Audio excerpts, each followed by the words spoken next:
Matthew Langford Perry was 54 years old when he died October the 28th of this year. How? Well, remarkably, it is months later, and even with an autopsy completed today and a report published, it seems people are still unclear on how this beloved friend star died. I hope I can add something to this conversation.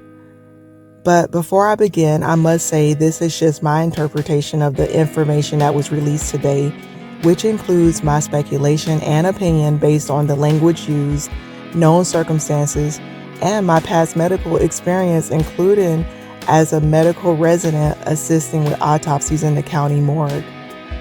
So let's look at what was published in the New York Times.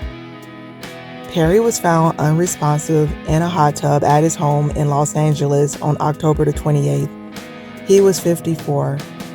The medical examiner's office said that drowning, coronary artery disease, and the effects of an opioid, buprenorphine, had contributed to his death.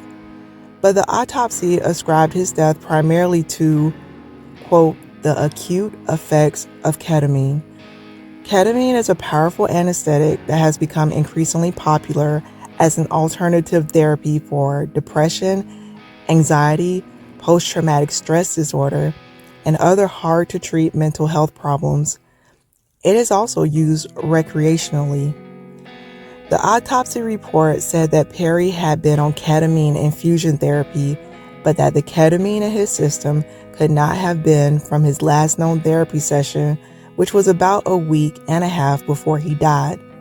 At the high levels of ketamine found in his post-mortem blood specimens, the main lethal effects would be from both cardiovascular overstimulation and respiratory depression, the autopsy report said. It noted that the level of ketamine investigators found in Perry's blood was equivalent to the amount that would be used during general anesthesia. So let me get right to my thoughts. And this is just my opinion and educated speculation, and I will explain why. But first, I believe that Matthew Perry mainly died because his nervous system could not communicate with his lungs sufficiently enough for him to breathe enough to maintain his consciousness, i.e., respiratory depression. Even worse, respiratory depression while in water alone. I do not believe any of this happened because he had abused any drugs, legal or otherwise. So let's deal with the most glaring, provocative word in that article, opioid. And boy, is that a loaded one. You can see it in people's reactions and comments all across social media. Abuse is being assumed. However, the particular opioid mentioned, buprenorphine, is often used to medically treat someone who has a history of opioid abuse. Buprenorphine is an opioid that keeps a sober addict recovering clean, so to speak. In fact, abusing another opioid while taking buprenorphine would likely give an opioid addict an unpleasant experience. As for the ketamine, it is right there in the report that it was being used therapeutically. As for why his levels were greater than would be expected for the known treatment he got, my guess is that we don't know everything.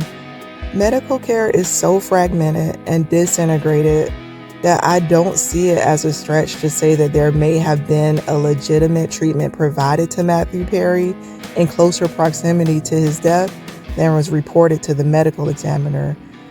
And why am I so inclined to believe this? Because I don't believe it likely that someone appropriately using one legitimate treatment drug to keep them from abusing drugs, a legitimate treatment drug that would in fact make them sick if they backslid to abusing opioids.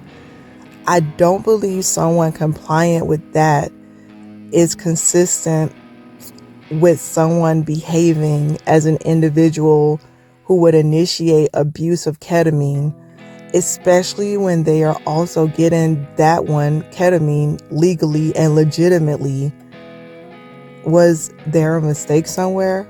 Undoubtedly, there was.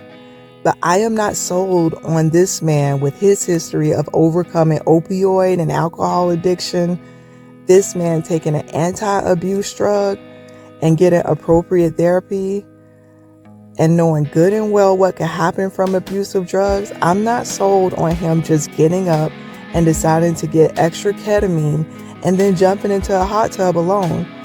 Some evidence to the contrary could come out, I admit that. But until then, I believe Matthew Perry's circumstances deserve the benefit of any doubt.